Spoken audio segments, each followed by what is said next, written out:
বিশ্ব জলাশয় দিৱসৰ লগত সংগতি ৰাখি আৰু 94 সংখ্যক শ্ৰীমন্ত শংকৰদেৱ সংঘৰ বাৰ্ষিক অধিৱেশনৰ লগত সংগতি ৰাখি আজি প্ৰয়াত সোণাৰাম চুতীয়া সমন্বয় ক্ষেত্ৰ মৌবন্ধাস্থিত এৰালতলী পথাৰত প্ৰকৃতিপ্ৰেমী সমীৰ ৰয়ৰ প্ৰচেষ্টাত আৰু ইণ্টিগ্ৰেটেড গ্লোবেল ইউনিভাৰ্চিটি দিল্লীৰ সামাজিক সাংস্কৃতিক অনুষ্ঠান ডে ইভেণ্ট ক্ৰিয়েটিভ অসমৰ সহযোগত জৈৱ বৈচিত্ৰ্য সম্পন্ন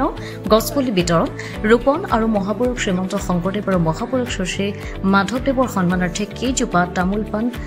গছত অৰ্কিড ৰোপণ কৰা হয় অসমৰ বিভিন্ন ঠাইৰ ভক্তগণ উপস্থিত থকা এই অনুষ্ঠানত 94 সংখ্যক শ্ৰীমন্ত শংকৰদেৱ সংঘৰ নাম সমিতিৰ উপসভাপতি নগেন দত্ত আৰু যোগাযোগ আৰু অনুসন্ধানৰ দায়িত্বত থকা ৰঞ্জিত দত্তদেৱে তেওঁলোকৰ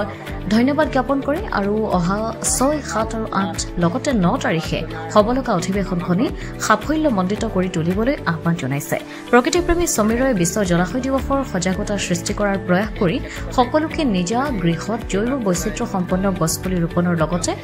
ৰাজহুৱা ঠাইতো গছপুলি ৰোপণ কৰিবলৈও আহ্বান জনোৱাৰ লগতে অৰ্কিড সংৰক্ষণ আৰু ৰোপণ কৰাৰ বাবে অনুৰোধ জনায় আমি নিজে প্ৰচেষ্টা আৰু সজাগতা সৃষ্টিৰ জৰিয়তে জল প্ৰদূষণ বায়ু প্ৰদূষণ শব্দ প্ৰদূষণ বহু গুণে হ্ৰাস কৰি গ্লোবেল ৱাৰ্মিঙৰ পৰা কিছু পৰিমাণে হ'লেও সকাহ পাব পাৰি শেষত সমীৰৰ সৈতে একেলগে সকলোৱে গছপুলি ৰোপণ কৰোৱা হওক অৰ্কিড সংৰক্ষণ আৰু ৰোপণ কৰোৱা হওক শ্লোগান দিয়ে সাংস্কৃতিক অনুৰাগী ৰূপম শৰ্মাই সকলোকে গছপুলি বিতৰণ কৰা দেখিবলৈ পোৱা যায় ব্যুৰো ৰিপৰ্ট পোহৰ লাইভে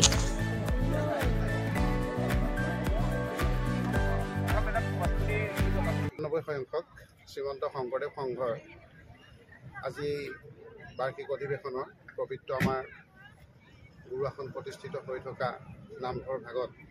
আজি প্ৰকৃতি সংৰক্ষণ সুৰক্ষাৰ এজন নিস্বাৰ্থ বাপ আমাৰ মাজত উপস্থিত হৈ তেখেতসকলে সেৱা আগবঢ়াইছে তেখেতসকলৰ এই পবিত্ৰ কৰ্ম আমি শ্ৰীমন্ত শংকৰদেৱ সংঘই এটা শলাগৰ শৰাই আমি আগবঢ়াইছোঁ তেখেতসকলৰ অনাগত সময়ত আমি সুস্বাস্থ্য গুৰুজনাৰ চৰণত কামনা কৰিছোঁ যাতে সুস্বাস্থ্যগৰাকী হৈ এনেধৰণে প্ৰকৃতি সুৰক্ষাৰ বাবে যি পদক্ষেপ তেখেতসকলে লৈছে এই পদক্ষেপ যাতে গোটেই দেশে বিদেশে বিয়পাব পাৰে তাৰ কাৰণে প্ৰভু ভগৱন্তই তেখেতসকলক আশীষ প্ৰদান কৰক আৰু এই শুভ মুহূৰ্তত আমি শ্ৰীমন্ত শংকৰদেৱ সংঘৰ হৈ তেৰা সমস্তক এভাগী আশীষ প্ৰদান কৰা হৈছে কৃষ্ণ হৰি জয় জগত গুৰু শ্ৰীমন্ত শংকৰদেৱ জয় জয় জগত গুৰু শ্ৰীমন্ত শংকৰদেৱ জয় আৰু আজি এই যি অনুষ্ঠানে বৃক্ষৰোপণ কাৰ্যসূচী আৰম্ভ কৰিছে আমিও তাতে সংযোগ কৰিছোঁ তেখেতসকলকো ধন্যবাদ দিছোঁ অনাগত এই 4 দিনৰ যাতে সুকলমে পাৰ হৈ যায় সকলোৱে সুস্বাস্থ্য দীৰ্ঘায়ু কামনা কৰিছোঁ সুস্বাস্থ্য কামনা কৰি মানে প্ৰত্যেকেই যাতে ভকত সেৱাত আত্মনিৰ্ভৰে সেইখিনিৰ কাৰণে কামনা কৰি মই জগতগুৰু শ্ৰীমন্ত শংকৰদেৱলৈ প্ৰণিপাত জনাই সেৱা জনাই ভকতলৈ সেৱা জনাই মই মোৰ দুআষাৰ সামৰিছোঁ কৃষ্ণ জয় জগতগুৰু শ্ৰীমন্ত শংকৰদেৱৰ জয় জগতগুৰু শ্ৰীমন্ত শংকৰদেৱৰ জয় 94 সংখ্যক বাৰ্ষিক অধিৱেশনৰ কৃষ্ণ যোৰহাট নগৰৰ মাজমজিয়াত মুকলি হ'ল অত্যাধুনিক সা সুবিধাযুক্ত বিলাসী অতিথিশালা শ্ৰাংগিল্লা হোমষ্টে দৈনন্দিন জীৱনৰ ব্যস্ততাৰ মাজত অকণমান সময় বা এটা ৰাতি এটি শান্তিৰ সেউজীয়া ঘৰুৱা পৰিৱেশত নিজৰ প্ৰিয়জন অথবা পৰিয়ালৰ লগত কটাব বিচাৰিছে নেকি আপুনি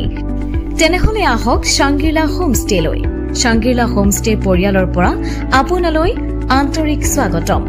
হয় এটা অসমীয়া ঘৰুৱা পৰিৱেশৰ লগতে আপোনালোকে ইয়াত লাভ কৰিব শ্ৰাংগিল্লা পৰিয়ালৰ উষ্ম আতিথ্য আৰু অসমীয়া থলুৱা খাদ্য সম্ভাৰ তদুপৰি আমাৰ ইয়াতে আছে আহল বহল আৰামদায়ক অধিক সুবিধাযুক্ত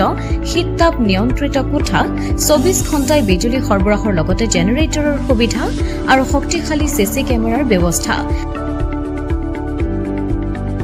বিনামূলীয়া ৱাইফাই সুবিধা কাৰ পাৰ্কিংৰ ব্যৱস্থা ন্যূনতম মূল্যত গাড়ী চালকৰ বাবে কোঠালিৰ ব্যৱস্থা লগতে আপোনাৰ প্ৰমোদৰ বাবে উপলব্ধ এখন মুক্ত টেৰেছ য'ত মুকলি আকাশৰ তলত আহাৰ গ্ৰহণৰ আনন্দ লাভ কৰিব পাৰিব